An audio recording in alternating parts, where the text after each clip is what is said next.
Escuchando Radio Faro del Noroeste 96.5.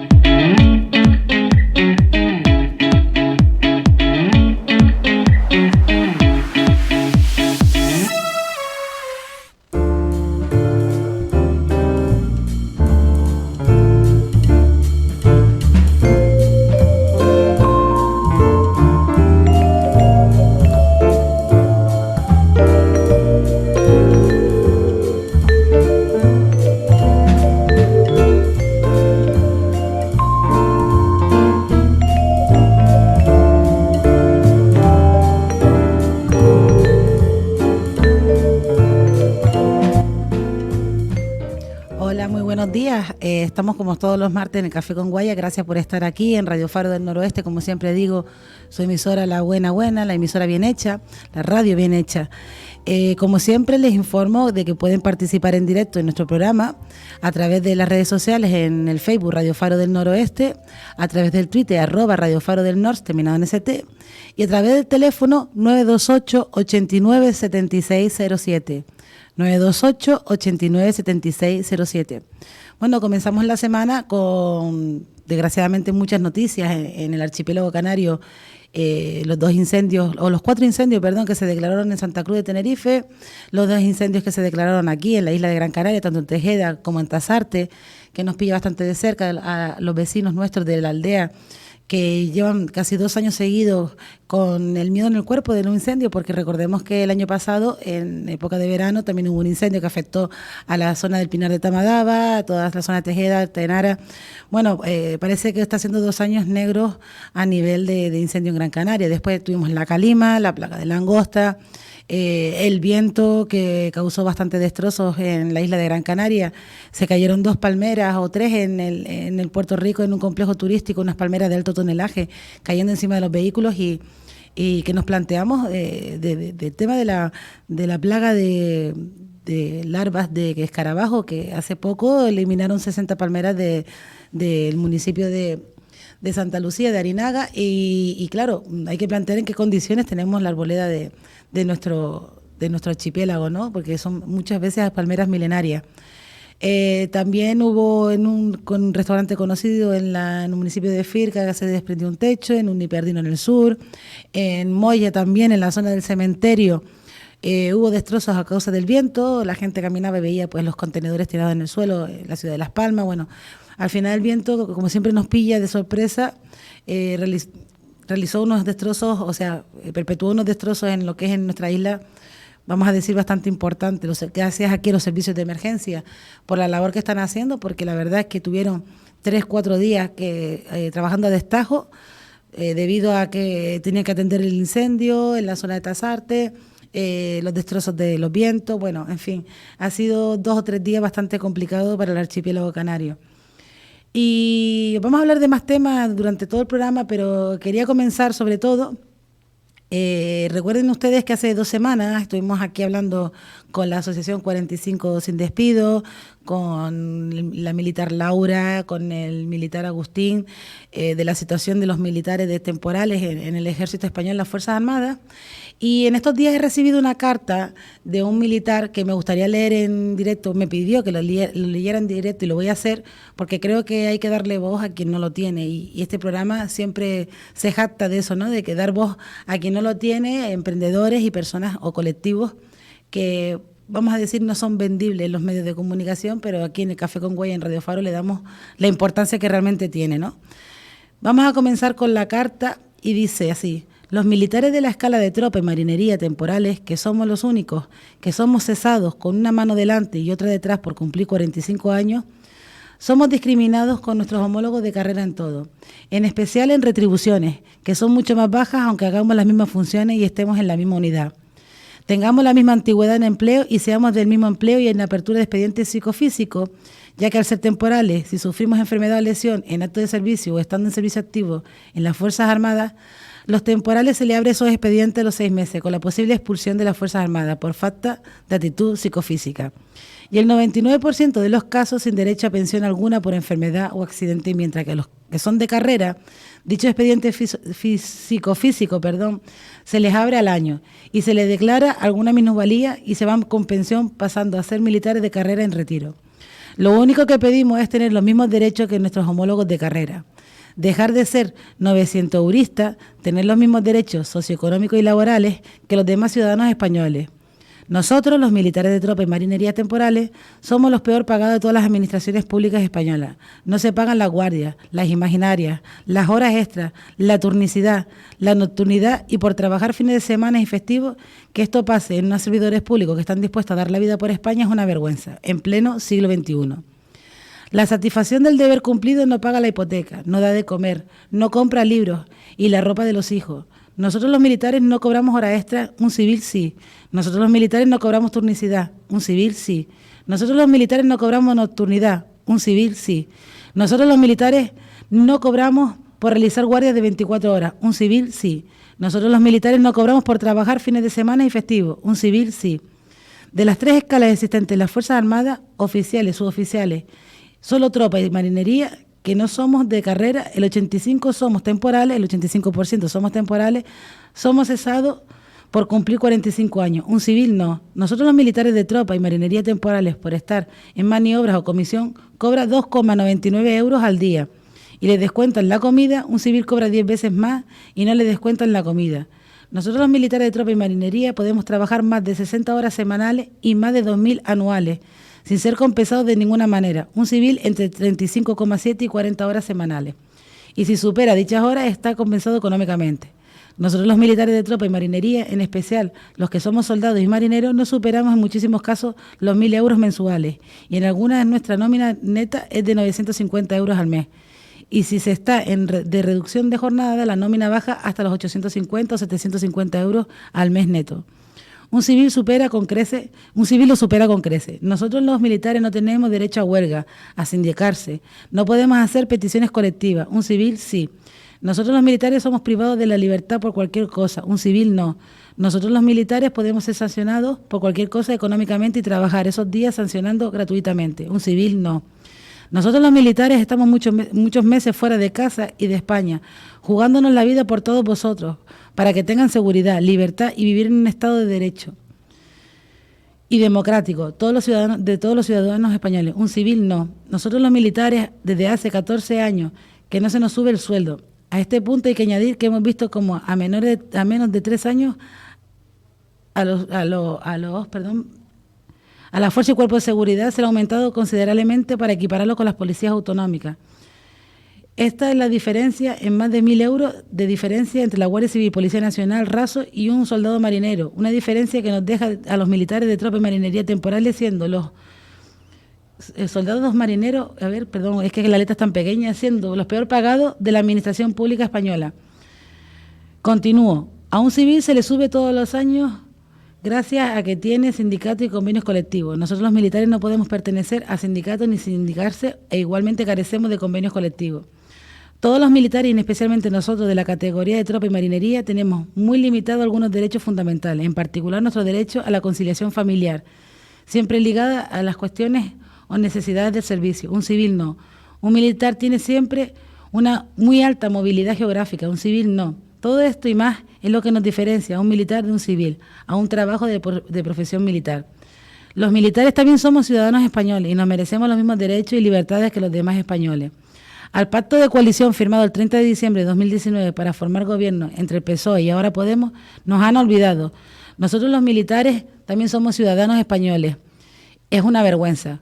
Como en dicho documento firmado han olvidado incluir los cambios y mejoras de todos los ámbitos, laboral, económico, social. Pedimos a los militares de tropa y marinería temporales acabar con la temporalidad y que se nos incluya la actual ley de carrera militar, al igual que están los militares de tropa y marinería permanentes, para acabar con la discriminación por ser cesados por cumplir 45 años. Algo inaudito en cualquier trabajo del sector civil y privado y de las demás administraciones públicas españolas. Pedimos estar en la misma ley de carrera militar en la que están incluidos los suboficiales y oficiales militares de tropa y marinería permanente. Pedimos también que la justicia militar y el Código Penal quede suspendido en tiempo de paz y que sea la justicia ordinaria la que se encargue. Pedimos que los militares que hayan sufrido una enfermedad o accidente en acto de servicio o sirviendo a las Fuerzas Armadas tengamos unas pensiones dignas y actualizadas. Pedimos tener unas retribuciones parecidas a las que perciben los miembros de la Fuerza y Cuerpo de Seguridad del Estado. Pedimos que también nuestros compañeros de tropa y marinería y oficiales se complementen, que actualmente son reservistas, que vuelvan otra vez que estén integrados dentro de la ley militar, que actualmente son reservistas de especial disponibilidad y que sean reactivados. Bueno, esta es la carta que me ha mandado un militar y me ha pedido que lea aquí en directo. Más o menos ya conocen cuáles son las necesidades de los militares de tropa marinería temporales y queda dicho. Yo creo que hay que dar voz a los que no los tienen, porque como aquí bien dice, pues no tienen derecho a sindicarse ni a reclamar sus derechos públicamente, como quizás lo tenemos cualquiera de nosotros, que sí tenemos los derechos y además aparecen en la Constitución española, ¿no? En el mismo caso pasa la Guardia Civil también, que no puede sindicarse porque está también reflejado en la Constitución española. Quizás habría que hacer algunas modificaciones, eso ya lo dejo en manos de los que están arriba, de los políticos que están arriba, pero queda dicho de cuál es la situación real de los militares de tropa y marinería en nuestro país, ¿no? En los temporales. Bueno, ahora vamos a la actualidad, pasamos a publicidad también, para cambiar de tema, y dejamos nuestras palabras aquí en el programa de Café con Guaya. Pasamos a publicidad.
Ixijón.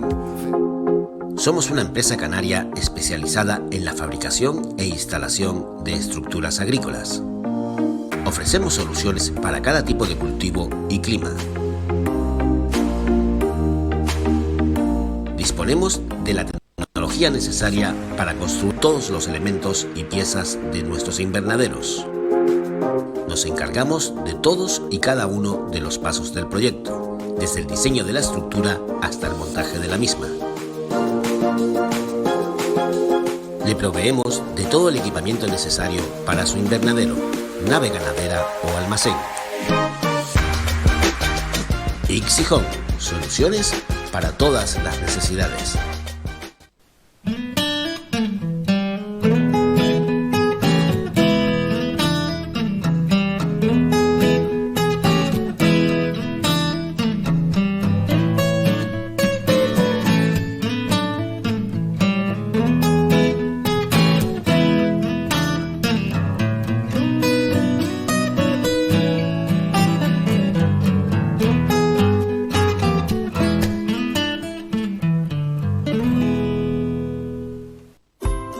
Academia de Desarrollo Formativo es un centro de formación colaborador con el Servicio Canario de Empleo en el que se imparten formaciones tanto para personas ocupadas como para personas desempleadas. Tenemos certificados de profesionalidad y acciones formativas.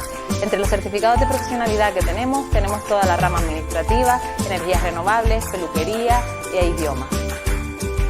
Te esperamos en carretera Subida Olla de Pineda sin número en Galdar o en el 928 8809 86. ¡Te esperamos!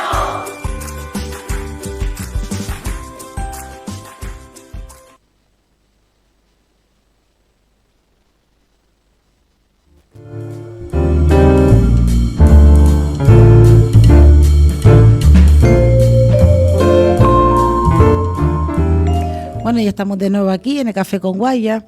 Hoy iba a entrar en directo uno de los directores aquí en Canarias de la revista policial H50, pero debido a los incendios que ha habido en Santa Cruz de Tenerife, por lo visto se quemó un repetidor de Santa Úrsula y no puede conectarse con nosotros. Lo tendremos la semana que viene, desde aquí de dar las gracias a Sergio y que nada, la semana que viene pues hablamos en directo en el Café con Guaya y nos cuentas pues qué es H50 y para que la gente lo conozca, ¿no? También estamos esperando a ver si podemos conectarnos con los funcionarios de prisiones que ahora mismo están concentrados en la puerta de la sede del Partido Socialista y del Partido Podemos en Ferraz para un poco reivindicar sus derechos. Esperemos que podamos conectarnos con ellos y que nos cuenten un poco el por qué están allí. Y mientras tanto, pues vamos a hablar del tema de la semana. El tema de la semana pues ha sido los incendios y a nosotros pues lo que nos importa, sobre todo en la zona norte, en qué situación está ahora mismo el tema de los incendios. Bueno, pues la última hora dice que ya los vecinos de Tasarte han vuelto a sus casas y aquí hay un retén ahora mismo que va a permanecer en la localidad para atender cualquier necesidad de la población. Las labores de extinción coinciden en reducir el flanco derecho del fuego para combatir las llamas. Se llevará a cabo una quema de ensanche. Recordemos que la parte de Pajonales estaba un poco más complicada que la parte oeste y la parte de Tejeda, porque ya había llegado ya a la zona casi donde se había quemado en este verano, en la zona de Tejeda, y el incendio había llegado allí. Y en la parte oeste pues estaba desviándose a la zona de los riscos, donde naturalmente, sin necesidad de la mano humana, pues se cortaba el fuego. Nosotros desde aquí nos alegramos muchísimo de que ya los vecinos de Tasarte hayan podido volver a sus casas. Y ayer hubo una rueda de prensa a las 9 de la noche del presidente del Cabildo, Antonio Morales, donde decía que se estaba trabajando sin descanso para evitar de que este incendio pues se extendiera un poco más en lo que es en la zona norte de la isla. Recordar que ha sido bastante complicado porque la calima perjudicó bastante la salida de hidroaviones que se habían solicitado, la llegada de hidroaviones a Canarias y la salida de los helicópteros porque no había visibilidad ninguna. Desde aquí creo que hay que reclamar una base de hidroaviones y de helicópteros pues para este tipo de emergencias. Necesitamos un retén mínimo en el archipiélago canario porque es complicado. No vivimos a 100 kilómetros de la península, vivimos a casi 4.000 kilómetros y yo creo que es importante tener una base aérea de hidroaviones y helicópteros aquí en el archipiélago canario por este tipo de casos, porque los incendios son cosas que no se pueden prever. Es lógico, nadie sabe cuándo va a suceder un incendio. Otra cosa es saber cuándo va a venir viento o una tormenta perfecta, como se le llamó. Y fue como en el caso de los carnavales en Santa Cruz de Tenerife, que no se suspendieron, a pesar de que en el gobierno de Canarias se advirtió de que no se saliera a la calle porque estábamos respirando uno de los aires más contaminados ahora mismo de toda Europa, porque ya vimos que no se veía absolutamente nada. Yo estaba asombrada, asombrar la ventana y ver que el cielo estaba totalmente rojo en algunos sitios o naranja, lo que nunca había visto desde hacía como unos 15 o 20 años, que en el 2002, si no recuerdo mal, hubo también un episodio de calime bastante importante en la época de Reyes, si no me quiero equivocar. Pero bueno, al final creo que las decisiones tarde pues son las que son. Al final después la gente que fueron a los carnavales de Santa Cruz estaban bastante enfadados con la policía local, los cuales no tienen culpa de absolutamente nada, sino simplemente reciben órdenes del Ayuntamiento de Santa Cruz de Tenerife. Y se ha terminado suspendiendo, igual que pasó la gala de Drag Queen aquí en Gran Canaria, que se evacuó a más de 4.000 personas por el viento intenso que había en la isla. Dese cuenta de que los escenarios tienen objetos sueltos que pueden caer por el viento y puede suceder pues un accidente bastante importante, y no queremos, porque el material se repone, pero lo que son las vidas humanas y la seguridad de los gran canarios y canarios en general, yo creo que debe estar por encima de todo. Bueno, y ahora vamos a hablar de otro tema. Si hay alguna última actualidad sobre el tema del incendio o del temporal que hay aquí en Canarias, lo iremos diciendo a lo largo del programa. Pero ahora quiero hablar de un tema. Ustedes saben que yo siempre estoy muy implicada en el tema del acoso escolar, del bullying,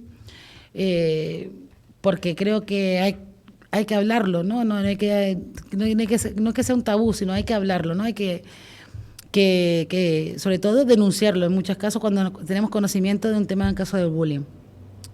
Hace poco salió un vídeo en las redes sociales de un niño que tenía una enfermedad que se llama acondroplasia, enanismo, para muchos que no lo conocen el nombre técnico, y se compartió en redes, se hizo viral. Bueno, pues por lo visto ha habido noticias diciendo de que este niño de 9 años pues realmente no tenía 9 años, sino que tenía 18 y que era un fraude para crear, para hacerlo viral, etcétera, etcétera. Bueno, pues desde aquí de Café con Guaya confirmamos de que este niño sí exactamente tenía 9 años. Tiene 9 años y alcanzó la notoriedad por este vídeo, pero hay vídeos, los padres han sacado vídeos que se pueden encontrar en YouTube, donde efectivamente se demuestra de que el niño tiene 9 años y que está sufriendo bullying en la escuela. No sé por qué la gente frivoliza con este tipo de temas, ¿no? Si alguien está denunciando a viva voz en un caso de bullying, en este caso porque el pobrecito niñito tenía una enfermedad, ¿no? Pero en otros casos son niños especiales que no tienen por qué tener una enfermedad, sino simplemente porque son diferentes al resto de los compañeros. Llámese porque sea un niño transgénero, o llámese porque incluso sea superdotado y a lo mejor los temas que le importan a él no le importan al resto de los niños de su edad. ¿Por qué nos empeñamos en frivolizar con este tema? ¿Y por qué salen este tipo de bulos minorizando la denuncia de esta madre con su hijo, ¿no? Yo creo que tenemos que ser conscientes de que la situación es la que es, que en todos los centros, incluso la gente de mi edad sufrió bullying en algún momento, lo que pasa es que no se decía o no se denunciaba o no existían estos protocolos de acoso escolar como existen ahora. Y entonces lo importante es que se denuncie y que no se frivolice con el tema del bullying. Otra de las cosas importantes que quería decir es que, por favor, si en redes sociales le llega de que el niño que se llama es que tiene un nombre complicado, Quaden Valley, de 9 años, diciendo que es un bulo, por favor, que denuncien a lo que es la publicación, porque los padres, yo me incluyo, los padres tenemos la obligación de alzar la voz y decir, mira, mi hijo sufre bullying, siempre protegiendo la integridad del niño, eso lo tengo yo clarísimo. Y oiga, vamos a hacer algo para terminar con esta situación, porque vamos a decir que hay dos fases, ¿no? Está la fase de la negación, puede ser que mi hijo no lo tenga, puede ser que mi hijo no lo padezca, yo estoy exagerando como madre, como padre, y después ya empieza la fase de aceptación y enfado, y después ya empieza la fase del enfriamiento, como digo yo. ¿Cuáles son esas fases? Bueno, pues la de la aceptación es que realmente ves que tu hijo sufre bullying por las pruebas que el niño te da, por lo que los compañeros te dicen, o simplemente cuando hablas con los profesores, que efectivamente te confirman de que existe bullying. Después pasas al enfado. El enfado de decir, ¿por qué no me di cuenta? ¿Por qué nadie hace nada? ¿Por qué a mi hijo? ¿Qué es lo que he hecho mal? Y después ya pasa la fase de enfriamiento, ¿no? Y en la fase de enfriamiento te das cuenta de que no solo está implicado tu hijo, sino el niño acosador. Porque tú dices, bueno, para que este niño llegue a acosar a otro, algo está pasando en su familia. No es normal. Entonces, no solo es recoger a la víctima, sino también al acosador y comprender cuál es la situación e intentar paliar los problemas que tiene ese niño, porque si no se frena a tiempo, recordemos que estos niños crecen con unos valores equivocados y puede ser muchísimo peor, ¿no? Hablamos de móvil en el trabajo, hablamos con la pareja o incluso a la propia víctima. Hay casos que conozco muy, muy, muy de cerca de que hay niños que fueron o niñas que fueron acosados en el instituto y 20 o 30 años después el mismo acosador sigue insistiendo en buscarle, o sea, buscar de dónde está, cómo le va la vida y sigue insistiendo en meterse y arruinarle, entre comillas, la vida de la persona que ya con una cierta edad pues te lo tomas de otra manera, ¿no? Pero se quedan marcas en los niños que después son adultos. Entonces yo por lo menos desde aquí lo que quiero es incitar a las familias que conocen no solo que su hijo es acosado, sino un posible acosador que lo denuncien para poner remedio. Los protocolos, gracias a Dios, aquí en Canarias son bastante eficientes. Me consta de primera mano de que el gobierno de Canarias está trabajando con el tema del protocolo escolar, con técnicos, vamos a decir, que están fuera de lo que son, fuera de la política, vamos a decirlo así. Y están trabajando exhaustivamente para mejorar ese protocolo. ¿Que se tienen que mejorar muchas cosas más? Pues sí, hay que mejorarlo. Siempre va a fallar el protocolo, porque el bullying siempre va a existir. Entonces, lo importante no es erradicarlo, porque no se va a poder erradicar, pero sí prevenirlo, por lo menos. Entonces, yo un poco leyendo la noticia del muchacho del que estábamos hablando, de este niño de 9 años, aquí lo que dice, de tener 18 años en el 2020, apunta que es un bulo, porque esto habría implicado que el niño tendría en realidad ahora mismo 13 años, lo que pasa es que por su enfermedad pues parece mucho menor, ¿no? Cuando su madre llevó a cabo esta entrevista a la televisión australiana, estaba pensando yo ya en la fabada antes de tiempo, es que la hora que yo empiezo a tener hambre, ¿no? En la televisión australiana, me sale aquí un vídeo, ¿no? Donde la madre está con su hijo, pues, que tenía 4 años en aquel momento, en una entrevista hablando de cuál es la situación de la enfermedad de su hijo, pues bueno, cuando se realizó esta entrevista, que fue en el año 2015, bueno, pues ahora el niño tendría pues 9 años. Y la verdad es que es bastante lamentable este tipo de situaciones, ¿no? Cualquiera puede entrar en las redes de la madre o entrar en YouTube y ver que efectivamente el niño pues tenía la edad que tiene. Las redes tienen un gran problema. Nosotros hemos hablado muchas veces de aquí de redes sociales y de cuáles son las consecuencias. Además, creo que voy a buscar la información, pero lo que es el tema del móvil y las redes sociales nos está afectando bastante, de manera importante, nuestra vida cotidiana, ¿no? Hoy en día ves a familias completas desayunando, merendando, comiendo, y todos con la cabeza agacha mirando el móvil, ¿no? Quizá también deberíamos plantearnos hasta qué punto debemos creernos las noticias que salen en las redes sociales, buscar otras fuentes. Yo siempre hablo de libre pensamiento y efectivamente el libre pensamiento es no quedarse con lo que te llega, sino buscar otras posibles fuentes y contrastarlas para hacerte tu propia idea y tu propia opinión. Eso es fundamental y eso es uno de los valores que debería enseñarse a estos niños, porque no sabemos qué valores se le está enseñando. Si tú a un niño de 7, 8 años le regalas un iPhone 11, que no sé si es 11 o 12, porque yo estoy perdida, yo no me pierdo muchas veces en estas cosas, pues, ¿qué valores le estás inculcando? De que no necesites trabajar para conseguir absolutamente nada.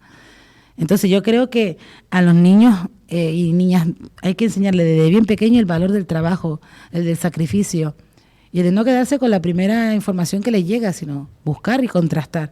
Estoy intentando buscar, a ver si encuentro, porque hace poco hubo un corto de la India, si no me equivoco mal, que ganó el premio, y lo que quiero buscar es el nombre del premio para no equivocarme y meter la pata aquí en directo, que es muy habitual en mí, tampoco hay que extrañarse mucho, ¿no? Pero sé que hubo un corto, a ver si lo encuentro, de un director indio que precisamente hablaba del tema de los móviles y sí, aquí está, mire, perfecto. La película egipcia Lantra Par duró solo 3 minutos y ganó el premio al mejor cortometraje en el Festival de Cine de Venecia. La película, el director solo tiene 20 años, cuidado, es un chico jovencito. La película describe cómo las personas se aíslan en la tecnología y pierden la convivencia humana.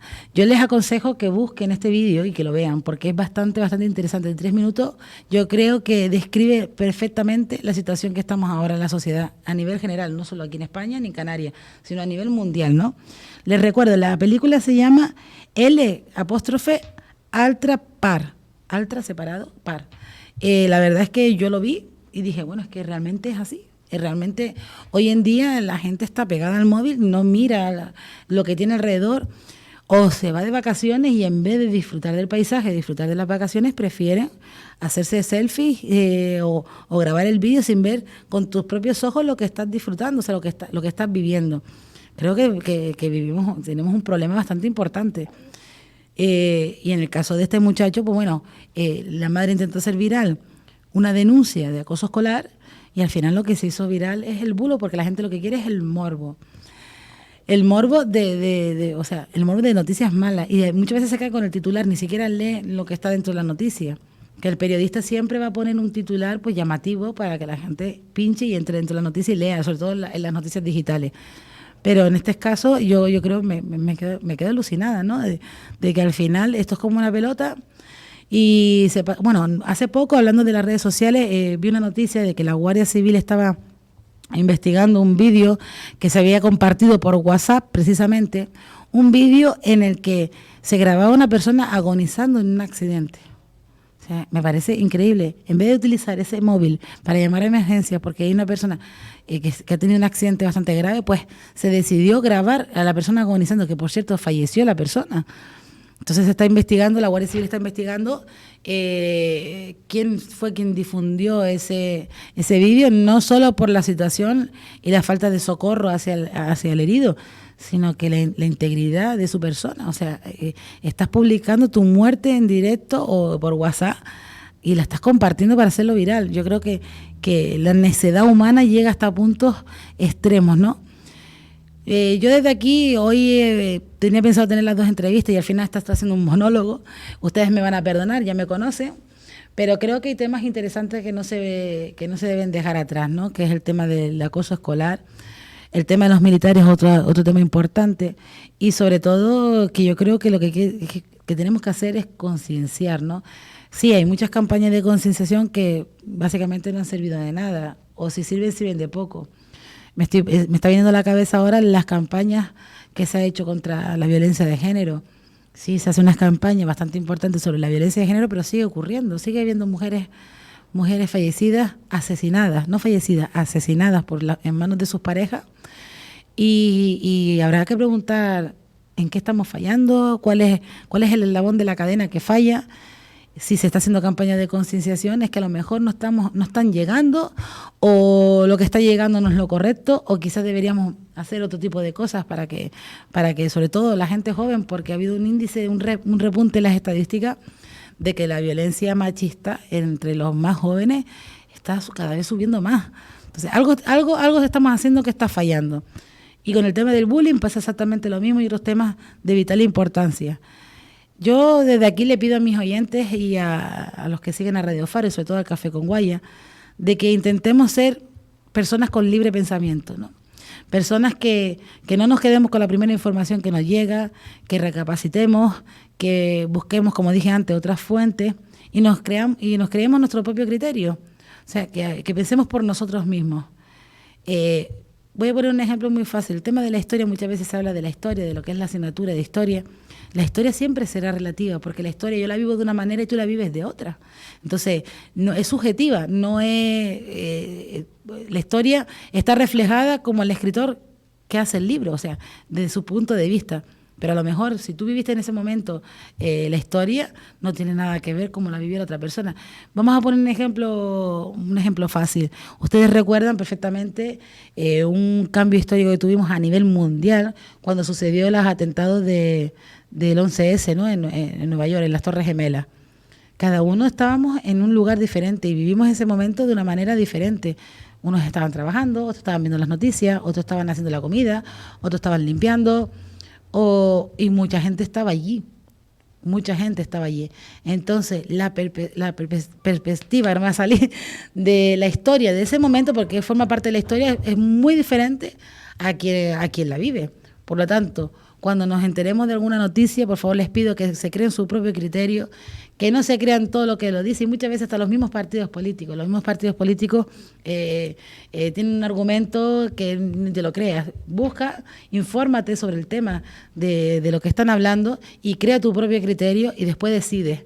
Pero que nadie te inculque absolutamente nada, sino que seas tú mismo el que que seas autodidacta, básicamente, que seas autodidacta y aprendas, ¿no? Es una de las cosas que yo creo que también debería enseñarse en la educación, ser autodidacta, buscar la información.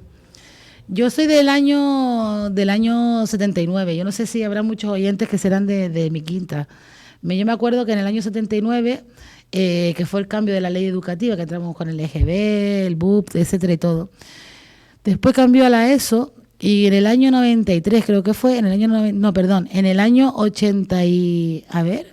en el 93 ya estaba, sí que ya estaba la ESO, fue el año que empezó el cambio, pero bueno, 3 años antes, en el año 90, 89. En el año 90, 89, yo en el centro donde yo estudiaba, precisamente que se llamaba en aquel momento Magisterio, es el colegio que está al lado de la Universidad de Magisterio, hicieron como 3 cursos experimentales con nosotros. Nosotros fuimos colegillos de India totalmente.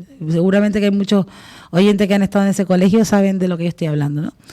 Y fue un experimento, por decirlo de alguna manera, de la nueva ley educativa que después vino, que la LOCSE, la ESO y todo esto, ¿no? Y estudiábamos sin libros. O sea, estudiábamos, mis padres no tuvieron que comprar en aquel momento ningún tipo de libro.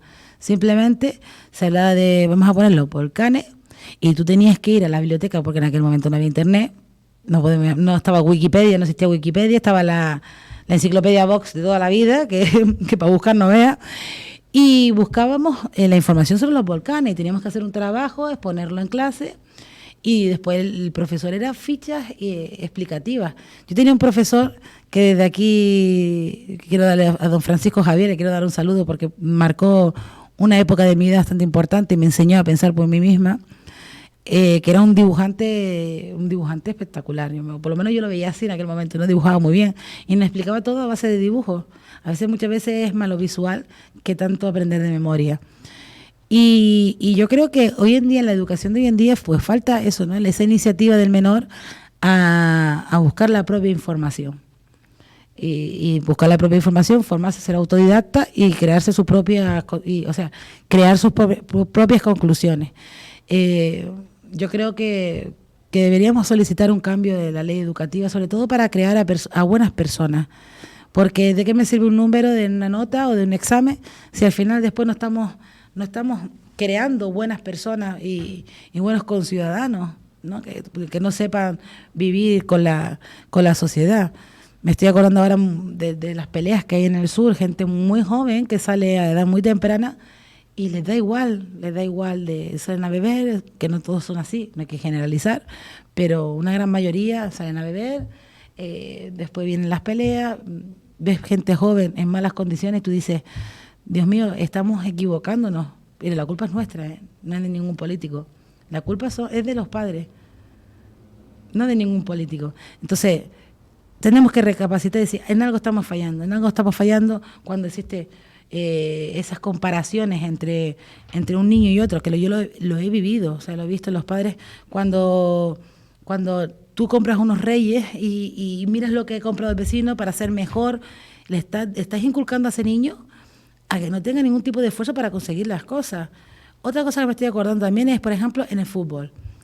En los equipos de fútbol, de Benjamín, infantil, oye, a muchos padres parece que sus hijos son Cristiano Ronaldo. Señores, hay que pensar de que Cristiano Ronaldo y Messi es uno de 1 millón, es que no va a haber más. Como mucho a lo mejor llega a regionales o llega a la Unión Deportiva Las Palmas como mucho. Pero no va a vivir del fútbol, tiene que estudiar. Y yo he visto, porque lo he vivido en mi familia, son muy futboleras, mi hermano jugaba fútbol, y veía que niños de infantil, de Benjamín, que son niños pequeños que están aprendiendo y que lo único que quieren es divertirse, parece los padres que están jugando un Barça-Madrid. Lo vemos en las imágenes, las peleas de los padres que tienen que ser expulsados del campo de fútbol por niños pequeños. ¿En qué cabeza, señores, en qué mundo vivimos? Los niños hacen deporte para divertirse. Simple y llanamente eso, para divertirse. Entonces, creo que tenemos que recapacitar que estamos haciendo algo mal. No podemos frustrarnos y querer que nuestros hijos hagan lo que nosotros no pudimos hacer. Si no pudiste ser cantante, no obligas a tu hija a hacerlo. No pudiste ser futbolista, no obligas a tu hijo a hacerlo porque a lo mejor no quiere. Y después vemos esas frustraciones que la traspasan a los niños en el fútbol, en la música. Lo vemos en niños muy pequeñitos presentados en programas de televisión, que esos niños ahora mismo no saben ni lo que están haciendo, es cosa de los padres, o niños muy pequeños modelando, casi pareciendo personas mayores. Entonces, intentemos no frustrarnos nuestros deseos y no traspasarlos a nuestros hijos, sino que sean los que ellos quieran, que disfruten de la vida como tienen que disfrutar, y son niños que tienen que jugar, es su época de juego, ¿no? Perdonen por este tostón que le he metido hoy a todos ustedes, pero creo que era importante comentarlo, a raíz sobre todo de la noticia de este niño de 9 años que tiene una enfermedad bastante grave y se meten en el colegio. Y bueno, he dado mi punto de vista hoy. Y nada, decirles que al final no tenemos entrevista en directo porque estaba mirando y creo que los compañeros pues en Madrid les ha resultado un poco difícil la conexión, ¿no? Pero bueno, de todas maneras, mira, ahora mismo me acaban de mandar, a ver, se lo voy a pasar al compañero, a ver si podemos entrar en directo y podemos hablar con los funcionarios de prisiones en última hora, a ver si podemos entrar, porque creo que es importante pues saber el por qué están ahora mismo en lo que es la sede del Partido Socialista en Madrid. Vamos a ver que estamos hablando de que hay un grupo de funcionarios de prisiones que están reclamando una serie de derechos, no solo en la sede del Partido Socialista, sino también en la sede de Podemos, que son los que ahora mismo conforman el gobierno, ¿no? Y un poco pues que nos cuenten cuál es la situación y qué es lo que están reclamando. Mientras que intentamos conectar con ellos, les comento de que la semana que viene hablaremos con Sergio de H50, de la revista policial, y tendremos alguna entrevista más, a ver si vienen los compañeros de la tertulia, porque hace tiempo que no hacemos tertulia y yo creo que se echa de menos, ¿no? A Samuel, a José, de aquí a Pedro también, ¿no? Y a ver si podemos hacer una tertulia.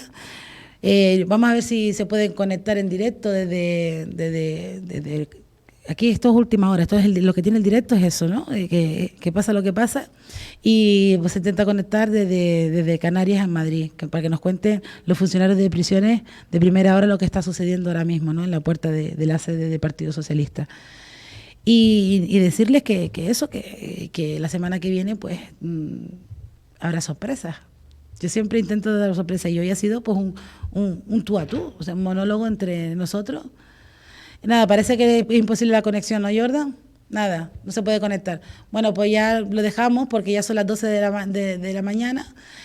No quiero darle más la vara a nuestros oyentes porque hoy ha sido un día de reflexión.